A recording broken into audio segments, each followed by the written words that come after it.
camisa es que pega. Sí. Bien. Y si no predico así también. Al estilo Elvis, ¿se acuerdan de Elvis? Qué hermoso, hermanos, y qué exquisito es adorar al Señor. La mascarilla, sí es cierto. Hay tantas cosas aquí que uno no se acostumbra, ¿verdad? Pero ahí vamos. Vamos a ver si me acomodo esto bien.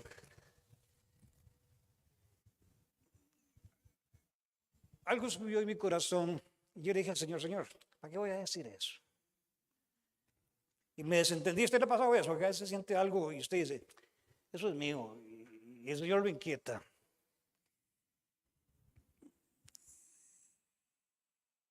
Yo le he dado gracias en lo privado al Señor. En lo privado. Porque Él me llamó al ministerio. En lo privado le he dado gracias al Señor por ser el pastor de esta iglesia. En lo privado. Pero hoy en público, delante de ustedes, delante de la demás congregación de nosotros que está en sus casas siguiéndonos, que todavía no se congregan, yo quiero decirle al Señor, Señor, gracias por considerarme ser el pastor de esta iglesia. Pero también yo quiero decirles a cada uno de ustedes, hermanos, a los que los puedo llamar por el nombre, a cada uno de los miembros de su familia que puedo llamar por sus nombres, los años que tengan, desde los más pequeños y hasta por sus nietos que puedo llamar por sus nombres, decirles gracias. Y allí, tal vez si ponen la cámara aquí ahora, Ran, porque cuando vaya a predicar, y allí donde ustedes están, yo quiero decirles gracias por permitirme ser el pastor de ustedes y de sus familias. En este ministerio he visto crecer a sus hijos y he visto a los hijos de sus hijos y ser el pastor de ellos, y ese es un privilegio y un honor por el cual yo hoy le digo públicamente al Señor y a ustedes, gracias. De todo mi corazón. Amén. Si me consiguen un poquito de agua y un poquito de azúcar, por favor. Y Gran, no sé si la cámara la ponemos aquí porque vieras que me pierdo. Está allá arriba. Damos gracias al Señor por estos hermanos. Vea que todos lo tienen bajo control. Allá está la cámara de aquel lado. Aquí está otra. Y un detalle que no he mencionado, pero quizás usted se habrá dado cuenta.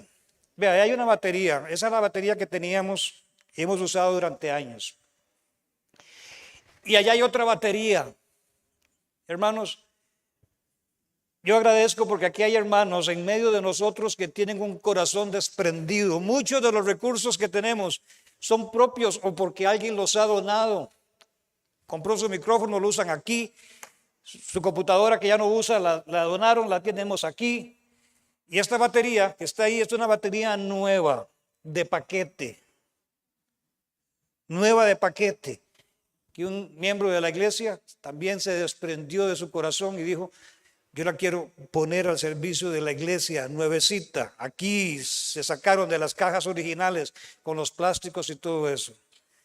Y doy gracias al Señor porque Él, hermanos, nos ha bendecido y ve el corazón de su pueblo que es generoso para con Él. Y esa batería está dispuesta para todos aquellos que quieren aprender. Bueno, esa va a ser la batería para los ensayos y todo lo demás. Y así que damos gracias por eso. Y no pasar por alto un detalle de esta Gabriel. Gabriel. Póngase en pie, Gabriel. Gabriel, él es uno de los guitarristas de la iglesia.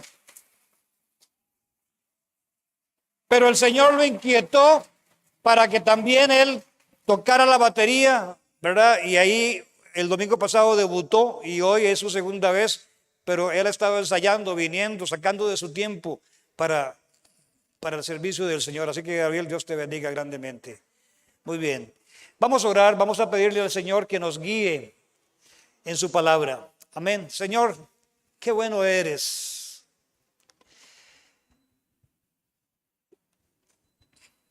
Bueno eres, Jesús. Cumples promesas. Yo soy testigo de eso. Y usted es testigo de eso, de esa fidelidad de nuestro Padre.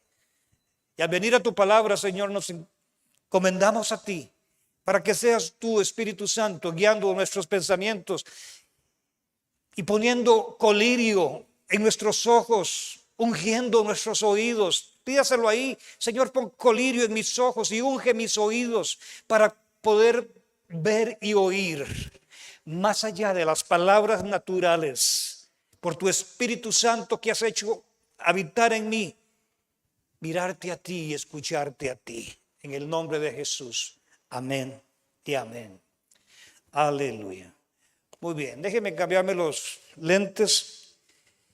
Con esto los puedo ver hasta allá atrás, donde está Andrea, Jorge, Katia, Frank. Y ya con esto solamente para leer, así que los de atrás no se vayan, se quedan hasta el final. Muy bien. Ustedes han escuchado de por siempre acerca del rey David. En la escuela dominical, quienes tuvieron este privilegio de escuchar de este hombre, de Dios. Y sabemos que fue un hombre extraordinario.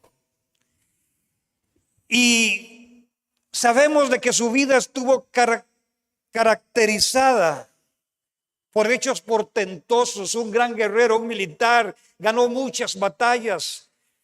Desde joven, muchas gracias Esmeralda, entendemos que cuando cuidaba y apacentaba las ovejas de su padre Isaí, no tenía reparo para defender su rebaño, y el león, el oso que llegara a perturbar ese rebaño, él lo espantaba y lo mataba. Un guerrero valiente. Recordamos de David cómo se enfrentó siendo joven a Goliat. Un estadista como rey del pueblo de Israel. Un músico, conocemos esa faceta, compositor, autor de muchos salmos, con un corazón tierno, al punto que el Señor dijo de él que ese hombre David era un hombre conforme a su corazón. Pero con todo, hermanos, David, el rey David, fue un hombre que pecó gravemente contra Dios. La vida de David nos es a nosotros, hermanos, un gran ejemplo tanto de los aspectos positivos que ya mencioné, pero también nos es un ejemplo de los aspectos negativos de su vida. Y la pregunta que emerge al hablar de David y al describir su biografía rápidamente, la pregunta es: ¿cómo un hombre tan especial, cómo este hombre pudo descender a tal extremo de pecado, de adulterar? Y no solamente eso, a tal extremo de ser el autor intelectual de un homicidio. ¿Saben qué es el autor intelectual, verdad? No es el que dispara, sino el que manda a matar. Entonces, ¿cómo este hombre pudo llegar a ese extremo de pecado? El fracaso de David en este pecado debe de servirnos a nosotros todavía hasta hoy de advertencia. Y como la Escritura nos exhorta, así que el que piensa estar firme, mire, ver el ojo, ¿verdad? En palabras nuestras, el que piensa estar firme, mire que no caiga. Vamos a ir a 2 de Samuel, en el capítulo 11, y vamos a estar meditando sobre el tema alertas para no resbalar. Ese es el título del mensaje. Alertas para no deslizarnos. Y la primera alerta es, hermanos, tengamos cuidado de no rendirnos a una vida cómoda. Segunda de Samuel, capítulo 11, en el verso 1, leemos: aconteció al año siguiente, y este año siguiente implica que el año anterior David había estado al frente de sus ejércitos en las batallas, y anteriormente en el capítulo 10 se describen las victorias de los ejércitos que David derrotó. Entonces, aconteció al año siguiente, en el tiempo que salen los reyes a la guerra, que David envió a Joab, que era su comandante, y con él a sus siervos y a todo Israel, y destruyeron a los amonitas y sitiaron a Raba, pero David se quedó en Jerusalén. Entonces, les mencioné la primera advertencia para los que toman nota y escriben: tengamos cuidado de no rendirnos a la comodidad. Y llama la atención esta frase que David, que se dice aquí, llama la atención esta frase: pero David se quedó en Jerusalén. ¿Qué podría haber motivado que en el tiempo en que los reyes deben de salir a la guerra, David se quedó en Jerusalén? Probablemente, hermanos, motivado, se quedó allí en Jerusalén. En ese tiempo, cuando él tenía que salir a la guerra, era el tiempo, hermanos, donde ya el invierno había pasado. Los campos, los caminos por donde tenían que transitar los ejércitos y los caballos y todo el armamento, ya esos terrenos estaban secos, y entonces era el tiempo donde se daban los combates. Era el tiempo entonces en que los reyes salían a la guerra. Pero David, en ese tiempo en que él tenía que salir a la guerra, dice la Escritura, se quedó. Y la pregunta es, ¿qué lo motivó a quedarse? Probablemente todas las batallas anteriores que se narran en el capítulo 10, ya todos estaban sometidos a la autoridad del rey David. Solo quedaba un grupo ahí, los amonitas, a los cuales también los reyes de alrededor le habían quitado el respaldo a los amonitas. Y entonces David dice: no, ¿para qué yo voy a ir? Y esto lo digo yo, no el Señor, porque no lo dice la Escritura, pero lo quiero ilustrar. ¿Qué lo motivó a quedarse en Jerusalén cuando era el tiempo que él tenía que ir a la guerra? Probablemente confiado en sí mismo. No, son poquitos, yo mando a Joab y a unos cuantos, eso es pan comido. Entonces, hermanos, como decía también, él se dio cuenta de que los sirios y otros reyes de alrededor le habían quitado el respaldo a los amonitas, y él dice: no, no es necesario. Entonces, quizás David pensó: esta batalla es fácil, no es necesario que yo vaya. Y el punto aquí, hermanos, es rendirse a una vida cómoda cuando deberíamos de estar en la lucha. Fue lo que le pasó a David. Lo digo otra vez: rendirse a una vida cómoda cuando debemos de estar en la lucha, fue lo que le pasó a David. Y es lo que le pasa, hermanos, a mucha gente, a muchos creyentes que han estado constantemente en pie de lucha, han tenido muchas victorias, pero llega un momento después de que ha pasado todo eso, que como David se relaja. Ya la hice, ya tranquilo, ya no tengo más luchas, ya. Hermanos, muchos creyentes han olvidado que Satanás, el adversario de su alma, anda, como dice el apóstol Pedro, como león rugiente, buscando a quien devorar. Mucha gente en la iglesia, en el pueblo de Dios, se ha olvidado de esa realidad. Y cuando se han olvidado de esa realidad, bajan la guardia y entonces es donde son presas fáciles del enemigo. Y son presas fáciles también de la tentación. Rendirse a una vida cómoda, hermanos, entonces ese es el primer punto. Pero rendirse a una vida cómoda, ¿sabe qué va a traer en consecuencia? Hermanos, que nos lleva a una vida de ocio extremo. Ven el verso 2. David se quedó.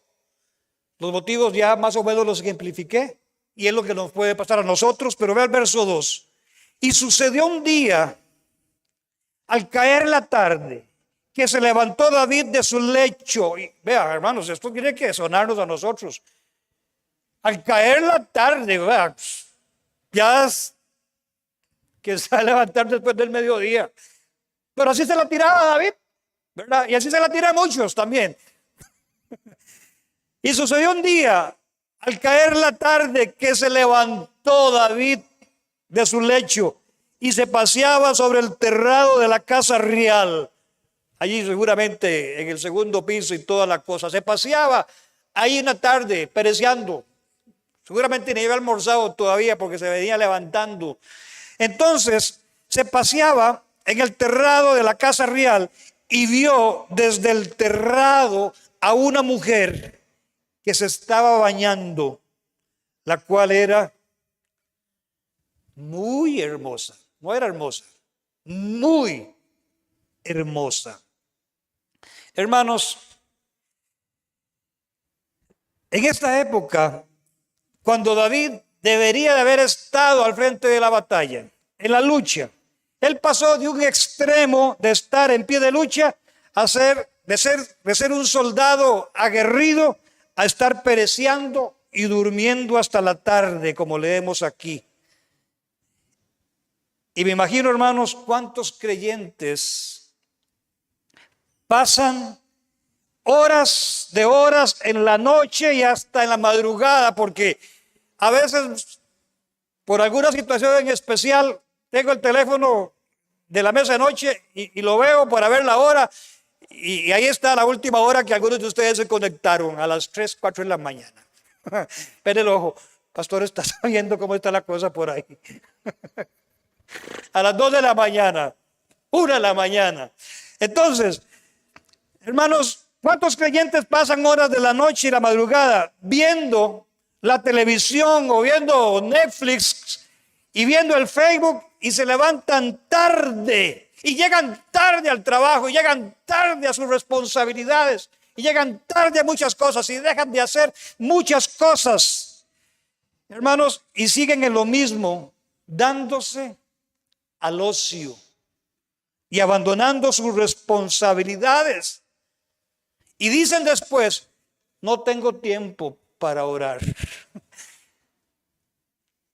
Hermanos, la realidad de muchas personas es que prefieren la vida cómoda y el ocio cuando deberían de estar ocupados en los asuntos a nivel de su vida personal, con diligencia, cuando deberían de estar ocupados en alimentar su relación con Dios, sustentando su vida espiritual, pero están con el celular, en el Facebook, navegando, viendo qué publicó fulanita, qué publicó fulanito, y como le digo, a la 1, 2 de la mañana, 3 de la mañana, la última vez que se conectó, que no estaba orando probablemente, ¿verdad? Porque me hubiera mandado un mensaje, estoy orando por usted, pastor. Entonces, hermanos,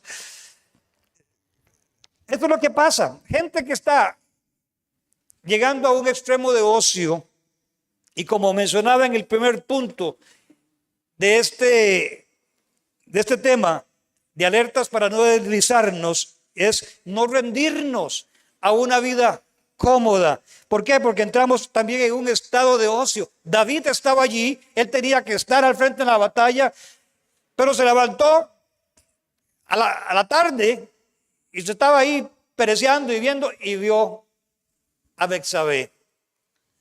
Hermanos, esto le pasó a David y principalmente le pasa a muchos jóvenes.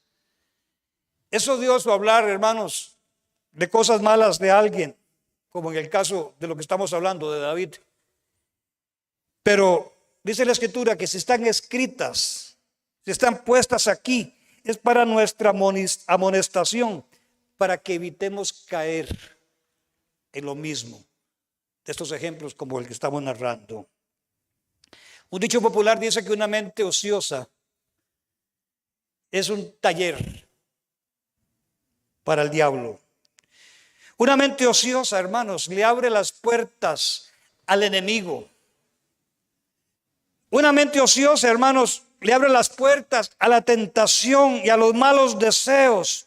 Por eso es que es importante entonces que nosotros tomemos medidas contra la ociosidad y que no nos rindamos a una vida cómoda. La segunda alerta es, para no resbalarnos, hermanos,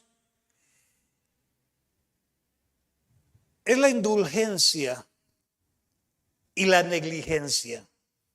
Ahí mismo en el capítulo 2, sucedió un día, al caer la tarde, que se levantó David, ya lo vimos, y se paseaba sobre el terrado de la casa real, y vio desde el terrado a una mujer que se estaba bañando, la cual era muy hermosa. Este vio aquí, hermanos, no fue una mirada casual, ¿verdad? Sino que cuando él la vio, ¿verdad? Me imagino, me imagino. Y se quedó mirando a esta mujer que la Biblia describe que era muy hermosa. Entonces, este vio aquí, no fue una mirada casual, sino que se refiere a una mirada intensa, penetrante, que él estaba teniendo hacia esa mujer. Y alguien podría decir, por ejemplo, pero es que no pudo evitar mirarla.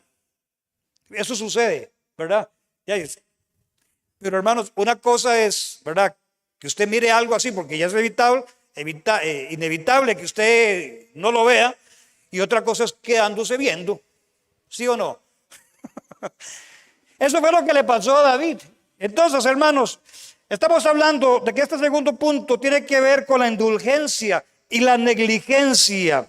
Está bien, él pudo evitar mirar la primera vez, él no pudo evitar mirar la primera vez, como es el ejemplo de muchas personas. No podemos evitar mirar la primera vez, pero sí pudo evitar, y también podemos evitar quedarnos mirando intensamente. Y es aquí donde la indulgencia, y la negligencia nos tiene que ser a nosotros una señal. ¿Cuántas veces, y digo esto con toda consideración y respeto, y cuando ustedes ya saben, cuando digo esto, es porque lo que le digo le puede golpear, le puede doler, y siempre hago la excepción de estas palabras. ¿Cuántas veces en el cine, en la televisión, aparecen escenas de pornografía, desnudos de hombres y mujeres, hermanos, en la pantalla, que tal vez usted no pudo evitar mirar porque está ahí el pase con el control? Pero ¿qué es lo que pasa muchas veces? Que se queda fijo mirando, se queda fijo viendo, y piensa que usted puede tener control. Bueno, tiene el control, sí, en la tele, pero no tiene el control de usted mismo y usted misma. ¿Cuántas veces, hermanos, usted se queda mirando intensamente, y ese acto que usted hace en lo secreto de quedarse mirando equivale igualmente, hermanos, a lo que hizo David, de quedarse mirando intensamente a esta mujer? Equivale, al igual que David, a bajar la guardia y dar lugar al diablo para que ensucie nuestra mente, para que ensucie su alma y para que ensucie su espíritu. Eso es entonces ser indulgentes y negligentes en nuestra vida.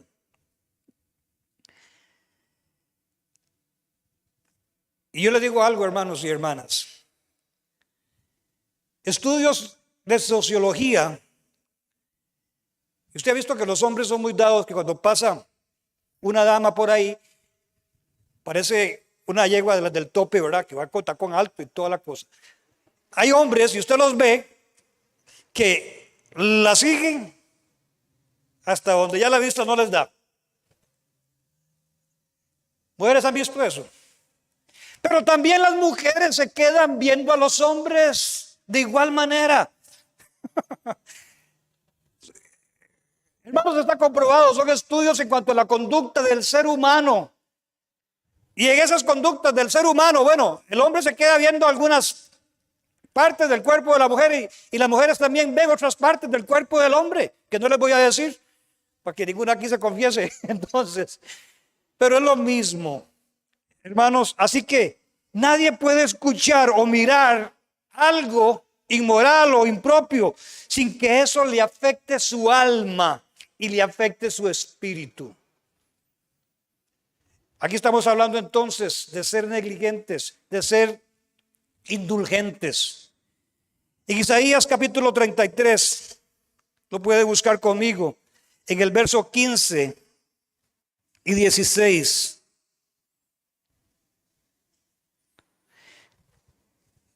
Dice así la Escritura: el que camina en justicia y habla lo recto, el que aborrece la ganancia de violencias, el que sacude sus manos para no recibir cohecho, el que tapa sus oídos para no escuchar propuestas sanguinarias, el que cierra sus ojos para no ver cosa mala, que tapa sus oídos para no escuchar cosas impropias o sanguinarias, el que cierra sus ojos para no ver cosa mala, esta habitará en las alturas, fortaleza de rocas será su lugar de refugio, se le dará su pan y sus aguas serán seguras. Hermanos,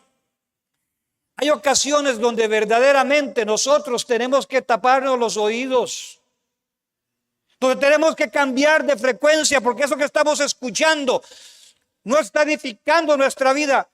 Eso que estamos escuchando muchas veces es impropio, está en contra de la voluntad de Dios. Y entonces uno tiene que cambiar, tiene que sintonizar, o ahora todo es digital, ¿verdad? Cambiar de frecuencia o cambiar de canal. Así que, hermanos, hay momentos en que tenemos que hacer eso. Como José, cuando la esposa de Potifar lo asió de sus vestiduras y lo dejó chingo, ¿verdad? Desnudo. Él no se quedó ahí, no, sino que mire, como Melquiades. ¿Se acuerdan de Melquiades? Aquí algunos. Huyamos por la derecha. Así que, hermanos, tenemos que ser cuidadosos con la indulgencia propia y con esa negligencia. La tercera alerta es, hermanos, y aquí tal vez en lo que estoy diciéndoles, hay muchas cosas donde la gente dice, no, yo tengo control de esa situación. No, eso a mí no me afecta. Yo sé hasta dónde puedo poner límites. Quizás usted mismo se lo ha dicho o ha escuchado a alguien hablar en esos términos. No, yo tengo el control, yo mismo puedo en cualquier momento parar la situación. Pero ¿cuántos que han dicho eso han terminado atrapados en el pecado? ¿Sabe por qué? Porque el pecado, hermanos, es como una tela de araña. Usted las ve las telas de arañas allá en las esquinas. Bueno, aquí no, pero quizás en algún lugar. No digo que en su casa, porque no. Pero usted ha visto una tela de araña allí en el arco de la pared, donde la araña tiende su tela. Y los zancuditos y cualquier bichito que anda ahí volando pegan esa tela de araña Y entre más se quiere salir de esa tela de araña, más se enreda, más se le pega la tela por todo el cuerpo de ese zancudo o de esa mosca que anda ahí. Así es exactamente el pecado. ¿Y cuántos dicen yo tengo control, yo puedo salir? Y han terminado siendo presa del pecado. Así que la tercera alerta, hermanos, es cuando usted empieza a ceder a sus impulsos. En el capítulo 11, donde estábamos de 2 de Samuel, en el verso 3 y 4, vea lo que dice. Envió David a preguntar por aquella mujer. O sea, vea dónde va el asunto. La vio, ¿verdad? Pero además mandó a preguntar por aquella mujer. Y le dijeron, aquella es Betsabé, hija de Eliam, mujer de Urías Eteo. O sea, estaba casada tras de eso. Y envió David mensajeros y la tomó y vino a él y él durmió con ella. Luego ella se purificó de su inmundicia y se volvió a su casa. Entonces podemos mirar, hermanos, este cuadro bien de cómo David se fue deslizando.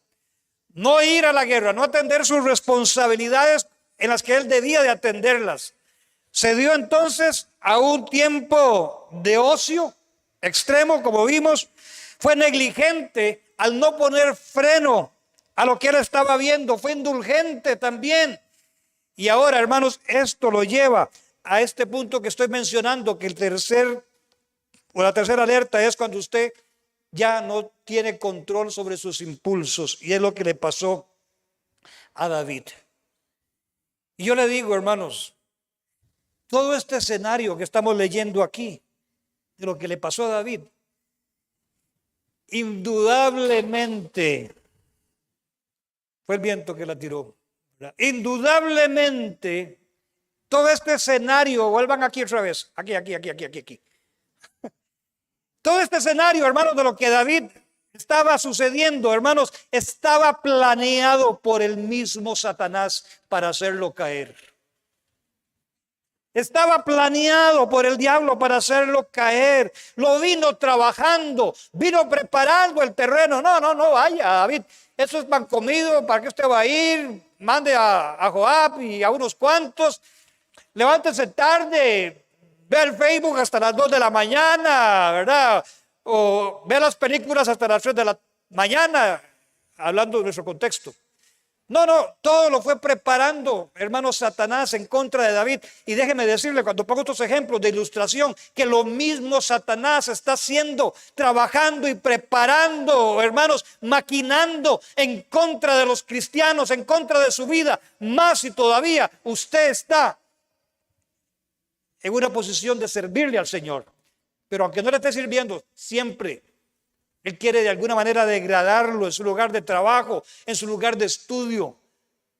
Entonces Satanás venía trabajando esto y es lo mismo que está haciendo en la vida de muchos creyentes. Y yo le pregunto, ¿usted se está dando cuenta verdaderamente hoy en su propia vida las cosas que están aconteciendo? Esas cosas que usted se dice son inexplicables y usted dice, ay, qué guapo que estoy, ¿verdad? Qué linda que estoy, qué hermosa que estoy. Y aquí les digo algo, hermanas y hermanos. Varones, cuando usted pregunte, ¿quién es esa mujer?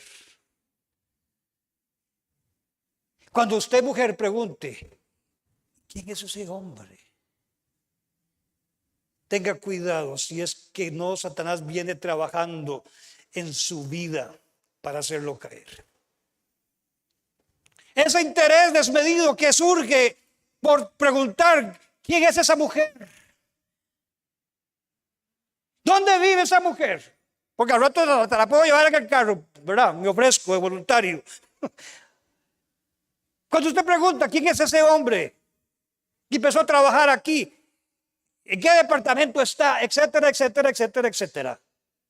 Pregunte si no es Satanás, hermanos, quien está hablando allí para que usted en algún momento ceda en algunas áreas débiles que todavía no están bien cerradas en su vida. Cierro el paréntesis. Ahora,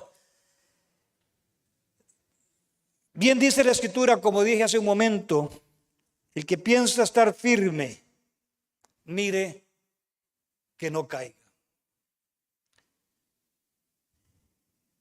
David, hermanos, vino como en una, ¿se acuerdan de la Plagatox? ¿Verdad? Aquella espiral verde que usted la ponía ahí para los zancudos. Este pastor es bien, ¿verdad? Buenos años tiene, porque yo no sé qué me está hablando de la espiral. Dejémosla cerrada, Lalo, mejor, por favor, porque nos asusta, ¿verdad? Esos puertazos. Otra vez, volvamos aquí. Sabe, López, volvamos aquí. Hermanos, David vino en una espiral descendente, como esa espiral que se consume, ¿verdad? Que se va quemando. Vino en una espiral, en esa espiral descendente, hermanos. ¿Por qué? Porque Satanás estaba planeando todo esto en contra de él. Y llegó el momento en esa espiral descendente donde ya literalmente se vio obligado. Escuche esto, se vio obligado a los deseos de su carne, cuando no fue negligente en apartar la mirada, cuando mandó a preguntar quién es esa mujer. Ya llegó un momento, hermanos, en esa espiral negligente, donde ya literalmente se vio obligado por los deseos de la carne y preguntó quién es esa mujer. Así que, hermanos, lo que le pasó a David le puede pasar a cualquiera, sea hombre o sea mujer. ¿Por qué? Porque tenemos una naturaleza caída y todos estamos propensos a estos pecados y a otros pecados más. ¿Cuántos dicen amén? Así que, hermanos, la cuarta alerta y última de este mensaje es que tengamos cuidado que nuestra conciencia no se cauterice. Tengamos cuidado que nuestra conciencia no se cauterice. En el verso 5 al 8, seguimos leyendo. Y concibió la mujer, o sea, quedó embarazada de esa tarde. Y concibió la mujer y envió a hacerlo saber a David, diciendo, estoy encinta. Entonces David envió a decir a Joab, a su comandante, envíame a Urías Eteo, que lo trajera al palacio. Y Joab envió a Urías a David. Cuando Urías vino a él, David le preguntó por la salud de Joab y porque cómo estaban las cosas al frente de la batalla, ¿verdad? Por la salud del pueblo y por el estado de la guerra. Verso 8. Después dijo David a Urías, desciende a tu casa y lava tus pies, perfumes, hágase la barba, póngase guapo, todo esto es lo que David está tramando. Ahora lo vamos a ver por qué es que lo estoy diciendo. Le dijo, después dijo David a Urías, desciende a tu casa, lava tus pies, y saliendo Urías de la casa del rey, le fue enviado presente a la mesa real. Vinito, carnita, haga la fiesta, tiene muchos días allá en la batalla, vaya a su casa, esté con su mujer. Eso es lo que está diciendo. O eso es lo que está haciendo David. Mas Urías, vean, este hombre durmió a la puerta de la casa del rey con todos sus siervos de su señor y no descendió a la casa. Hermanos, David lo que está haciendo es tratando de ocultar el pecado. ¿Por qué? Porque ya su conciencia se había cauterizado y lo llevó a otros pecados más graves, a ocultar su pecado con una conciencia cauterizada. Y entonces, aquí entre líneas, el plan de David era que como la mujer había quedado embarazada, ¿verdad? Seguramente se dio cuenta que 3 semanas después, ¿verdad? No le vino la menstruación y ya se le estaba moviendo y entonces mandó a traer a Urías para que se fuera a la casa y le puso banquete para que hiciera, ¿verdad?, merecidamente estar en su casa con su esposa, para que cuando a Betsabé se pudiera salir el estomaguito, dijera Urías, ¿verdad? Eso es lo que David está haciendo, ocultando su pecado por esa conciencia cauterizada. Por eso mandó a traer Urías. Pero Urías, hermanos, no fue un hombre que se fue a la casa. Él dijo, no puedo estar yo con mi mujer en mi casa cuando hay guerra, cuando hay siervos del Señor que están en esta lucha, y se quedó en el palacio y no fue a su casa. Qué bronca para David, ¿verdad? Si lo queremos decir de otra manera. Se le puso fea. Entonces, David intentó más para ocultar su pecado. Vea lo siguiente que hizo con esa conciencia cauterizada. En el verso, ¿dónde estamos? En el verso 8. Ok, en el verso 12. En el verso 12. Y David dijo a Urías, como no fue a la casa, quédate aquí aún hoy y mañana, ¿verdad?, va nuevamente para el frente de guerra. Y se quedó Urías en Jerusalén aquel día y el siguiente. Y vea lo que hizo David. Lo invitó o lo convidó a comer y a beber hasta embriagarlo. O sea, lo emborrachó. Y entonces, entre líneas, él dice, bueno, ya Urías, bien humo, sí, lo mando a la casa, duerme ahí. Cuando se le empieza a ver el estomaguito a Betsabé, ya él ni cuenta se dio en la borrachera que tenía, que se había metido con Betsabé, y el pueblo y toda la gente creyendo una historia que él estaba fabricando. Oiga, se me parece el caso Cochinita, esta cosa. Sí. Fabricando, hermanos, todo un asunto para tapar su pecado. ¿Se dan cuenta? Cuando el pecado, entonces, hermanos, al ser negligentes, al ser indulgentes, al darnos a la ociosidad, cuando ya no tenemos control de nuestros impulsos, entonces se cauteriza la conciencia y empezamos a tratar de tapar el pecado y a buscar excusas y a mentir y a decir muchas cosas para que las cosas no se sepan. Es lo que está haciendo David. Así que, hermanos,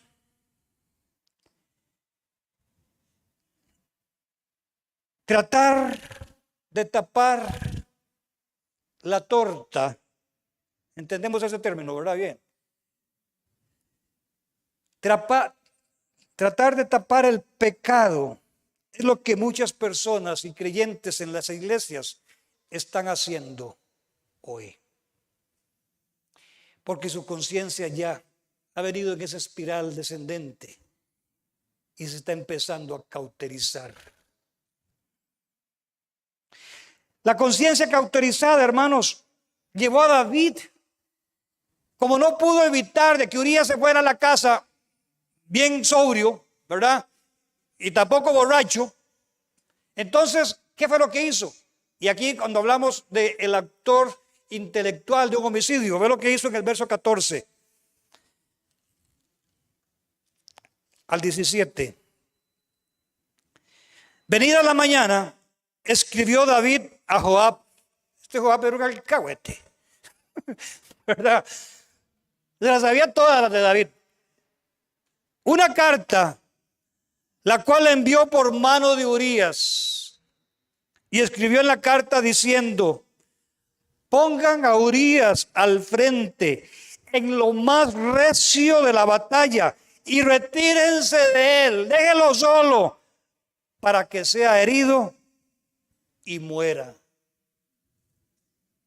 Así fue que cuando Joab sitió la ciudad, puso a Urías en el lugar donde sabía que estaban los hombres más valientes, y saliendo luego los de la ciudad pelearon contra Joab y cayeron algunos del ejército de los hijos de David y murió también Urías Eteo.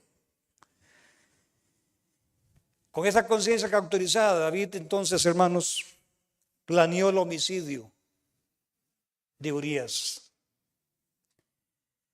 No pudiendo hacer más para ocultar el pecado, decidió entonces que Urías debía de morir. Pero aquí, hermano, lo que a mí el corazón, hasta esto me golpea hoy, es que el mismo Urías llevaba en su mano la carta de su sentencia de muerte. Cuando el general allá al frente de la guerra, que lo pongan de primero para que lo truenen. Él mismo llevaba en sus manos esa carta con su sentencia de muerte. Que dice que me dejaron esto aquí para ilustrarlo. Hermanos, vean lo que el pecado oculto, el tratar de ocultar, el no confesar, el no decir las cosas como son, todo lo que produce en la vida de una persona.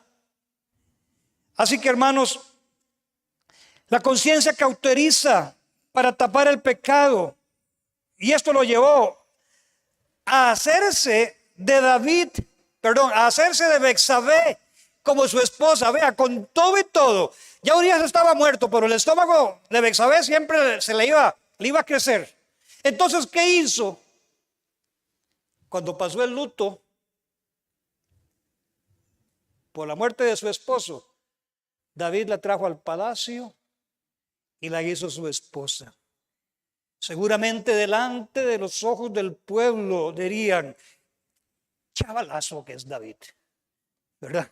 No la dejó sola. La hizo su esposa para que entonces, cuando ella ya tuviera que nacer, probablemente de 7 u 8 meses, porque ahí se pueden venir los niños a esos meses, y entonces ya estaba casada con David.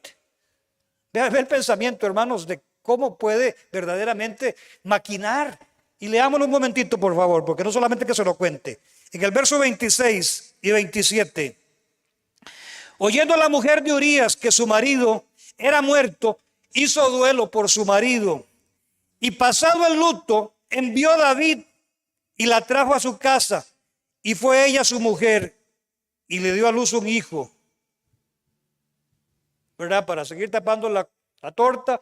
Y probablemente el pueblo diría: David haciéndose cargo de la viuda, el tacataca y tapando la torta. Y entonces, ¿qué es lo que dice? Mas esto que David había hecho fue desagradable ante los ojos de Jehová.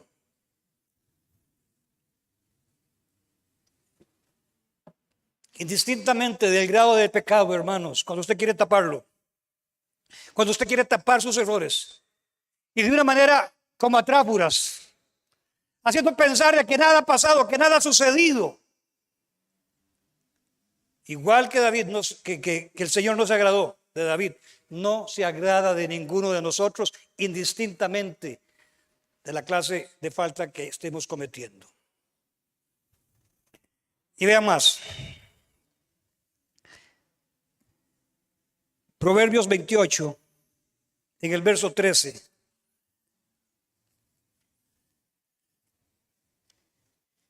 El que encubre, el que tapa, el que no confiesa, el que cree que el tiempo borra, que nada va a pasar, de que eso no es nada. El que encubre sus pecados no prosperará. Por eso es que mucha gente dice: ¿por qué a mí las cosas no me salen? ¿Por qué no me va bien? ¿Por qué siempre con la misma cosa? No levanto cabeza, etcétera, etcétera, etcétera, etcétera, etcétera. No prosperará. Los planes muy bonitos, castillos en el aire, y al final de cuentas, al cabo de los años, en el mismo lugar donde pensaba arrancar. Mas el que los confiesa, dice la Escritura, y se aparta, y esto es importante, el que los confiesa y se aparta, alcanzará misericordia.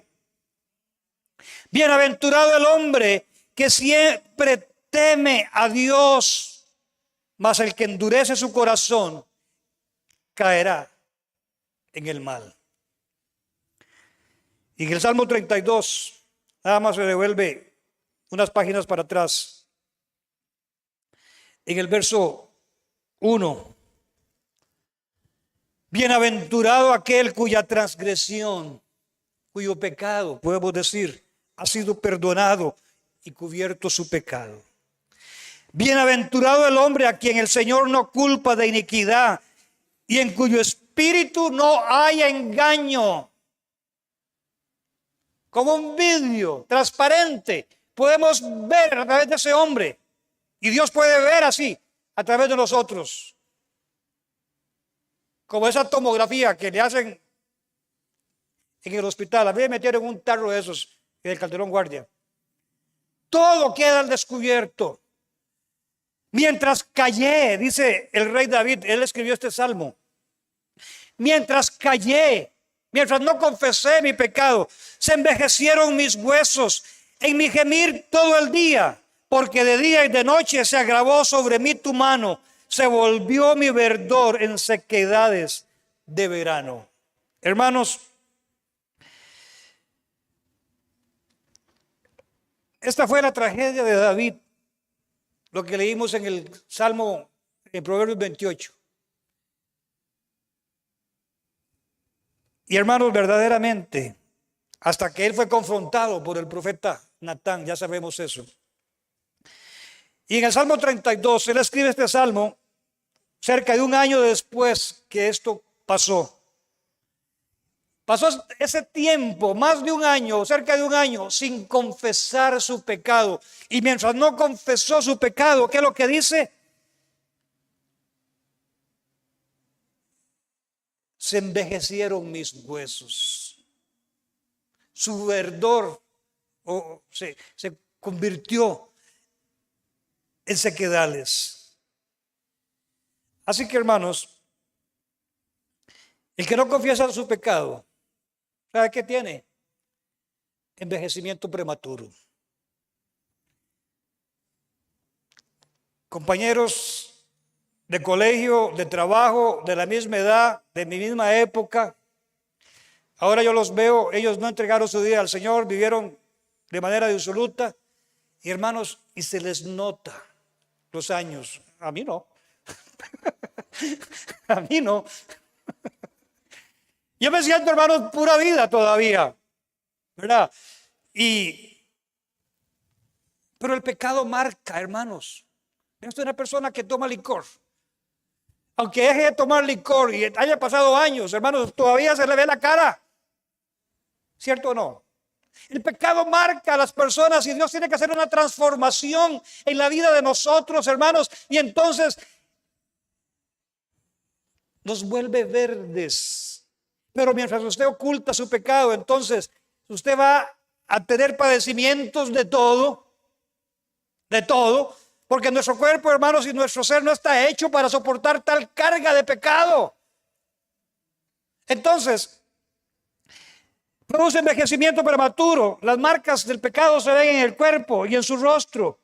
Y hermanos, mucha gente por esa carga, por ese pecado no confesado, su rostro, su semblante decae. Por eso cuando usted ve que alguien anda siempre con cara de no quiero ser grosero. Sí, de limón agrio podría ser, ¿verdad? Sí.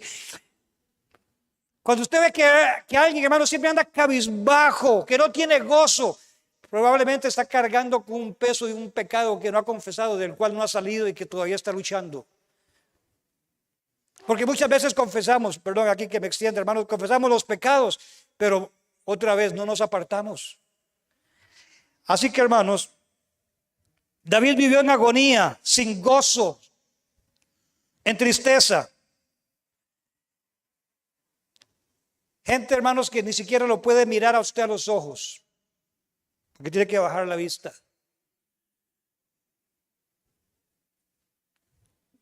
¿Por qué? Por el pecado oculto, por tratar de tapar las tortas.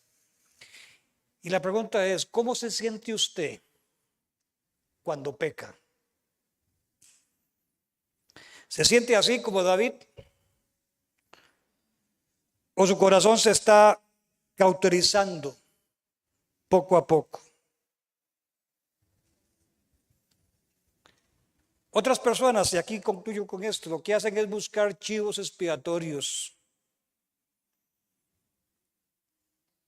al pastor, a la iglesia, a los hermanos, para cubrir su pecado, y huyen y no lo confrontan y esperan que el tiempo lo borre sin haber sido tratado por el Espíritu Santo para superar ese pecado. Así que hemos considerado, hermanos, estas alertas para no deslizarnos. Quizás hoy, aquí o donde nos estén mirando, usted se encuentra en ese proceso. Pero hoy es tiempo propicio para alcanzar misericordia de Dios. ¿Cuántos dicen amén? Nuestro motivo de ayuno del mes de julio, aquí lo adelanto, va a ser precisamente, hermanos, para que el pueblo de Dios, partiendo de esta congregación, se sincere, sea transparente, confiese sus pecados delante de Dios en el mes de julio y que le quede ya como una práctica de hacerlo.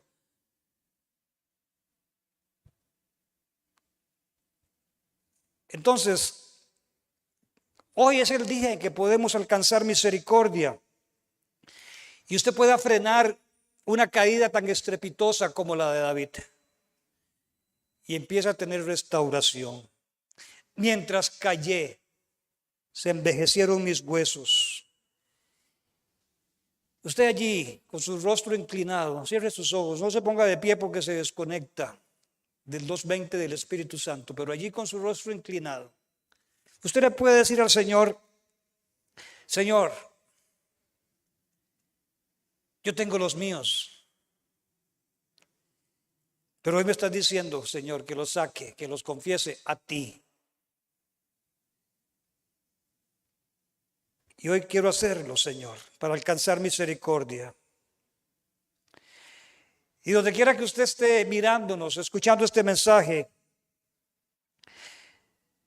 confiese también allí en la intimidad de su habitación, donde usted está en ese recinto. Si va después oyendo este mensaje, va en su auto, lo que sea, confiese su pecado al Señor, y si ese pecado ha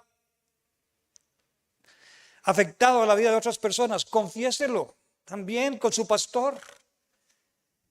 Y diga: Señor, necesito, y diga ese pecado para que se pueda dar su restauración. Y Satanás no convierta su vida de verdor en un sequedal, como esos que se ven en las orillas de la carretera cuando usted va por Guanacaste. Que así no sea su vida en lo espiritual. Sea diligente, tómelo allí en su corazón, en las cosas espirituales. Ore, estudie la Biblia, sirva a Dios, comprométase en integridad espiritual como hijo y como hija de Dios, tanto en la iglesia como en las esferas de su vida en la sociedad donde usted actúa. Y si usted está aquí hoy por primera vez o nos está escuchando a través de las redes sociales por primera vez, entonces hoy usted puede alcanzar esa misericordia de Dios para su vida. Hoy usted puede alcanzar esa gracia y ese perdón de Dios y así empezar una vida nueva de restauración en distintas áreas de su vida. Usted puede orar y decirle al Señor: Señor, donde usted está, no quiero hundirme más. Hoy yo quiero esa gracia y ese perdón sobre mi vida. Y si usted está aquí por primera vez o nos está escuchando por primera vez, haga esta oración diciendo: Señor, no quiero hundirme más. Yo reconozco, Señor, mi pecado, mi condición. Me estoy consumiendo hasta los huesos en angustia, desesperación. Pero hoy, Señor, yo clamo a ti y te pido perdón por mis pecados. Hoy en esta mañana yo reconozco, Señor, que he venido en esa espiral descendente, en ese círculo vicioso, pero hoy al confesarte mi pecado yo rompo con eso. Te pido perdón y te recibo en mi corazón como mi Señor y como mi Salvador. Si usted ha hecho esta oración, usted es ahora un hombre, una mujer sobre el cual reposa el Espíritu de Dios y Él le va a dar las fuerzas para que usted, tomado de la mano de Él, en la comunión con Él, salga vencedor en el nombre de Jesús. Amén. Pongámonos en pie. Siempre terminamos nuestros servicios declarando la bendición sacerdotal. Un día de esto voy a predicar de la bendición sacerdotal, hermanos. Todas las implicaciones las vamos a desmenuzar. No le digo cuándo, pero lo voy a hacer. Siempre declaro esta bendición, la bendición con la que el Señor le ordenó a Moisés y al sacerdote Aarón bendecir a sus hijos, a su pueblo, a los que él había redimido de la esclavitud en Egipto. Usted y yo hemos sido redimidos. Hemos sido trasladados del poder de las tinieblas al reino de Jesucristo. No vuelva otra vez a esclavizarse. Y esta bendición que tú le ordenaste, Señor, yo la declaro sobre los redimidos, los que han sido liberados, diciéndoles: el Señor te bendiga y te guarde. El Señor haga resplandecer su rostro sobre ti y tenga de ti misericordia. El Señor alce sobre ti su rostro y ponga en ti paz. Y pondrán mi nombre sobre mis hijos y yo los bendeciré. Y yo pongo tu nombre, el nombre de Jesús, nuestro Redentor, el nombre de Jesús, nuestro Salvador, sobre la vida de cada hombre y de cada mujer en este lugar y a donde nos estén mirando. Y los bendigo en el nombre del Padre, en el nombre del Hijo y en el nombre precioso del Espíritu Santo. Amén y amén. Dios les bendiga, mis hermanos. Aleluya.